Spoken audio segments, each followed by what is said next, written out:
नमस्कार। सबसे बड़ा सवाल देख रहे हैं आप, मैं हूं निश्चित दुबे। मिडिल ईस्ट की जंग के बीच प्रधानमंत्री नरेंद्र मोदी ने सभी राज्यों के मुख्यमंत्रियों के साथ कल अहम मीटिंग की और इस दौरान जंग को लेकर भारत की तैयारियां, देश के विकास, किसानों की समस्याओं और आर्थिक मुद्दों पर खुलकर चर्चा हुई। इस बैठक में केंद्र और राज्यों के बीच बेहतर तालमेल बनाने पर जोर दिया गया। लॉकडाउन की अफवाहों को भी पूरी तरह खारिज कर दिया गया, जिसे विपक्ष भुनाने की कोशिश कर रहा था। सबसे बड़ा सवाल है कि क्या संकट की घड़ी में भी विपक्ष अपना स्वार्थ देख रहा है? इस पर चर्चा के लिए हमारे साथ स्टूडियो मौजूद है कैपिटल टीवी के editor in chief doctor Manish Kumar. बहुत बहुत स्वागत है सर आपका। धन्यवाद। सबसे पहले सर, मीटिंग में क्या कुछ हुआ? देखिए, मीटिंग में प्रधानमंत्री मोदी ने 3-4 बातें कही। पहली चीज कि ये जो संकट आया है, इससे निपटने के लिए हमारा जो टेम्परामेंट होना चाहिए वो क्रिकेट टीम की तरह, किसी भी टीम की तरह टीम इंडिया बनकर इस प्रॉब्लम को हम हेड ऑन लेंगे। आपकी क्या ज़रूरतें हैं वो सरकार उसको पूरा करेगी। हमारी प्रायोरिटी क्या क्या होनी चाहिए ये प्रधानमंत्री मोदी ने भी बताया कि एक तो देखिए, पूरी दुनिया में संकट है, पूरी दुनिया में संकट है और ये संकट ये भारत ने नहीं बनाया, ये हमारी किसी नीतियों की वजह से नहीं हो रहा है। ये किसी और का प्रॉब्लम, किसी और की लड़ाई और पूरी दुनिया इसकी भुक्तभोगी है। और प्रधानमंत्री मोदी वो तो ऐसा ऐसा काम कर रहे हैं कि दुनिया आश्चर्यचकित है।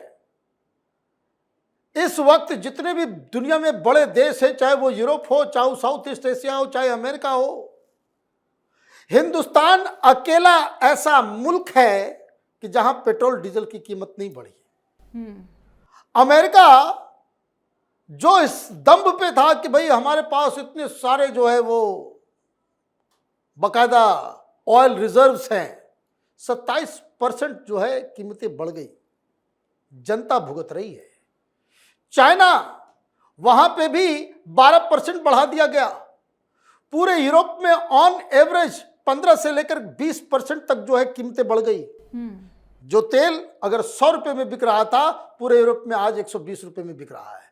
ये इस युद्ध का खामियाजा दुनिया भर के देशों में आम जनता भुगत रही है और भारत अकेला ऐसा मुल्क है कि जो अपने सिटीजन को इसकी भरपाई करने नहीं दे रहा, वहां तक प्रॉब्लम जाने ही नहीं दे रहे।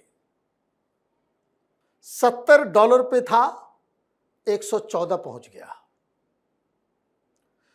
तो कौन खरीदता है ये ऑयल? तो ये ऑयल जो है ऑयल कंपनियां खरीदती है। आपने क्या किया कि भाई ऑयल तो खरीदना पड़ेगा, आप महंगा ज्यादा हो जाएगा, आपको घाटा लगेगा, तो ज्यादा से ज्यादा आप ऑयल खरीदें, ज्यादा से ज्यादा आप ऑयल खरीदें। इसके लिए इंसेंटिव दिया जा रहा है। 10% जो डीजल के ऊपर था एक्साइज टैक्स खत्म, पेट्रोल के ऊपर 13% था, 10% वो भी खत्म, 3% बच गया। तो इसका मतलब क्या है? आपने ऑयल कंपनियों को कहा कि भाई खरीदते जाओ। ईरान के साथ क्या डील कर रहे हैं हम? रूस के साथ क्या डील कर रहे हैं? जो रूस से हम ऑयल ले रहे थे पहले, उससे 40% ज्यादा ऑयल मंगवा रहे हैं। वो स्टेट ऑफ हॉर्मुज से नहीं आता, वो रेड सी से आता है, वो पहुंच रहा है। ईरान के साथ भी हम भारी मात्रा में खरीद रहे हैं, ऐसे हमारे जहाज नहीं आ रहे। क्यों कर रहे हैं? क्योंकि दुनिया में 4th देश हैं हम सबसे बड़े जिनके पास रिफाइनरीज हैं। और ये भी जो विपक्ष जो चीख चिल्ला रहा है कि कंपनियों को फायदा, अरे भाई 1-2 को छोड़ के सारी कंपनियां जो हैं, चाहे वो इंडियन ऑयल हो, ONGC हो, सारी चीजें जो है वो ये सब सरकारी कंपनियां हैं। दिमाग से जो है ये प्रोपेगेंडा, ये विपक्ष जो आलतू फालतू की बातें किए जा रहा है, जनता बस इस चीज में इंटरेस्टेड है कि भाई हमारे पेट्रोल की कीमत तो नहीं बढ़ रहे। आपको चीखते चिल्लाते रहना है, कोई बात नहीं, आप करते रहिए, कोई मतलब नहीं। तो ये दुनिया में अकेला मुल्क है ये भारत कि हम जो है, और क्यों कर रहे हैं ऐसा, दुनिया 41 देशों से मंगवा रहे हुए हैं, क्योंकि अभी ये युद्ध लंबा चलेगा, क्राइसिस अभी लंबा होने वाला है। कोई ईरान के उसके ऊपर ऑयल डिपोज के ऊपर बॉम्बार्डमेंट हुआ तो वैसे भी क्राइसिस हो गई, तो अभी खरीद लो, फिर बाद में इसी को जो है हम रिफाइन करके जो है फिर हम बेचेंगे, फिर बाकी दुनिया में बेचेंगे, हम कमाएंगे बिलियंस में। गुजराती इसलिए बैठे हुए हैं वहां पे, है ना। क्राइसिस को कैसे अपॉर्चुनिटी में कन्वर्ट करना है, ये प्रधानमंत्री से बेहतर दुनिया में कोई नहीं जानता। शायद इसीलिए विदेशों के भी मंत्री कहते हैं कि सबसे बेस्ट प्राइम मिनिस्टर अरे बेस्ट प्राइम मिनिस्टर आप देखिए, वो फ्रांस के साथ बातचीत चल रही है, ब्रिटेन के साथ बात, यूरोप के सारे देश जो है ट्रंप को छोड़ के मोदी के पीछे लग गए। वो कह रहे कोई जुगाड़ लगाओ यहां पे कि ये जो रूट है वो फ्री हो जाए। भारत इस ओर डिप्लोमेसी कर रहा है, क्योंकि डोनाल्ड ट्रंप को समझाना बेकार, टाइम बर्बाद करना है। डोनाल्ड ट्रंप को समझाना टाइम बर्बाद करना है। वो अभी कुछ बोलेंगे, अभी कुछ बोलेंगे, पूरी दुनिया परेशान है। तो प्रधानमंत्री मोदी ये काम कर रहे हैं इंटरनेशनल लेवल पे, इसकी तारीफ होनी चाहिए थी, तो लोगों ने शुरू कर दिया यहां पे, विपक्षी पार्टियों ने। तो फिर टीम इंडिया और सारे मुख्यमंत्री को बुलाया। तो ये जो टीम इंडिया की स्पिरिट है वो इस मीटिंग का पहला केंद्र बिंदु था। 5 राज्यों के मुख्यमंत्री को नहीं बुलाया गया क्योंकि वहां पे चुनाव है, लेकिन ऐसा नहीं कि उन लोगों को छोड़ दिया जाएगा। वहां के चीफ सेक्रेटरीज को जो है वो केंद्र में ब्यूरोक्रेसी के साथ, पीएमओ के साथ जो है कोऑर्डिनेट करके उनके साथ कल बातचीत हो जाएगी, वो ब्यूरोक्रेट बात कर लेंगे। दूसरी चीज क्या है, दूसरी चीज सबसे इंपॉर्टेंट कि जो भी नीड्स हैं वी एज ए नेशन, कि कहीं गैस की कमी है तो कहीं गैस ज्यादा है, तो ऐसा नहीं कि गुजरात के पास गैस ज्यादा है तो वो लेकर के बैठ जाए। एक दूसरे राज्यों को आपस में कोऑर्डिनेट करके मदद करके इस क्राइसिस को निपटाना है। नंबर 3, इस पूरे मीटिंग का जो लब्बलुभाव कि आपके राज्य से कितने लोग हैं, वो कौन लोग हैं जो वेस्ट एशिया में फंसे हुए हैं, उनसे रास्ता करके उनको वापस आना है, तो उसकी भी व्यवस्था करेंगे। एक तो हिंदुस्तान का एनर्जी नीड्स, पेट्रोल, गैस, और उन्होंने कहा कि कोई दिक्कत ही नहीं है, डोंट वरी एट ऑल, हमारे पास इनफ गैस है, इनफ पेट्रोल है, ऐसे नहीं हम दाम नहीं बढ़ा रहे हैं, हमने कुछ करके रखा हुआ है। अभी 20 टैंकर जो है आने वाला है, वो स्टेट ऑफ हॉर्मुज में जो है रुका हुआ है, ये सारे लोग आ जाएंगे।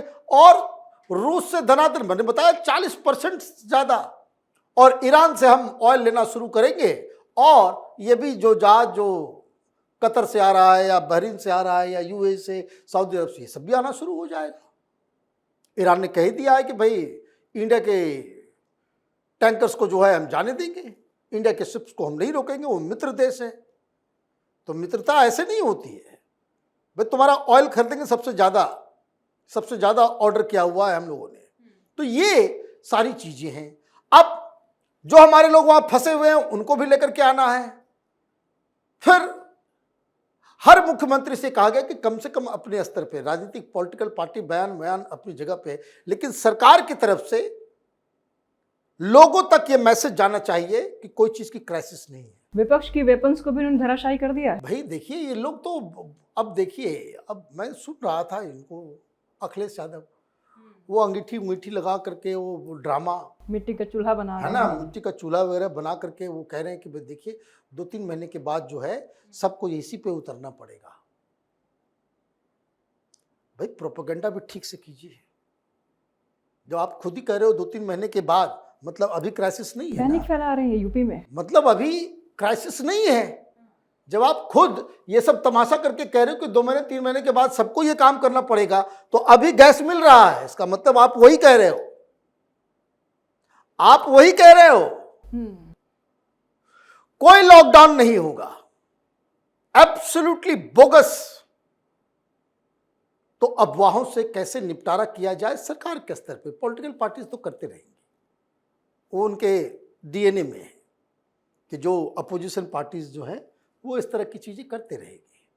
और सबसे अहम चीज कि एक सारे मुख्यमंत्री कोऑर्डिनेट करके ये जो गैस की कालाबाजारी हो रही है जी, ब्लैक मार्केटिंग जो हो रहा है, होर्डिंग हो रहा है, लोग जो आर्टिफिशियल जो है वो तमाशा कर रहे हैं, इसको रोकने के लिए बिल्कुल कोऑर्डिनेट करके, ऐसा नहीं कि भाई कर्नाटक से वो गैस सिलेंडर उठाया महाराष्ट्र में घुस गया, अब वहां किसी को कुछ पता ही नहीं है, तो कार्रवाई इस तरीके से हो कि भाई आप पैनिक क्रिएट ना करवाएं। अभी देखिए ये पैनिक की वजह से ही ना, कहीं मैं पढ़ रहा था कि 15 लाख लीटर जो है रोज इंदौर और उसके आसपास के एरिया में खपत होता था।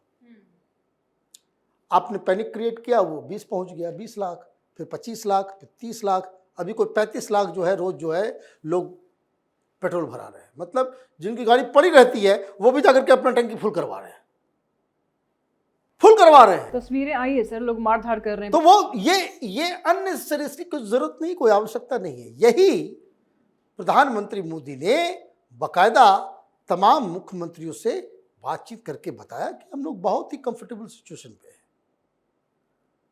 ये जो चलता रहे युद्ध, हमने ऐसी व्यवस्था कर रखी है कि उसका इम्पैक्ट आम जनजीवन पे नहीं पड़ेगा।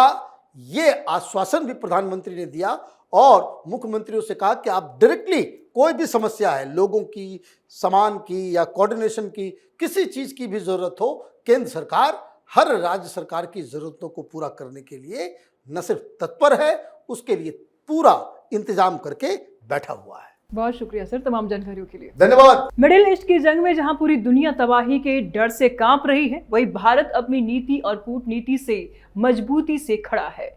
भारत में अभी कोई लॉकडाउन नहीं लगने वाला है। गैस और तेल के दामों में भी गिरावट आई है। सरकार मजबूती से जनता के हितों के साथ खड़ी है। सबसे बड़ा सवाल में फिलहाल इतना ही। वीडियो को लाइक करें, ज्यादा से ज्यादा शेयर करें, अपनी राय आप जरूर दें, चैनल को सब्सक्राइब करें। जल्द मिलते हैं नए अपडेट के साथ, दीजिए इजाजत, नमस्कार।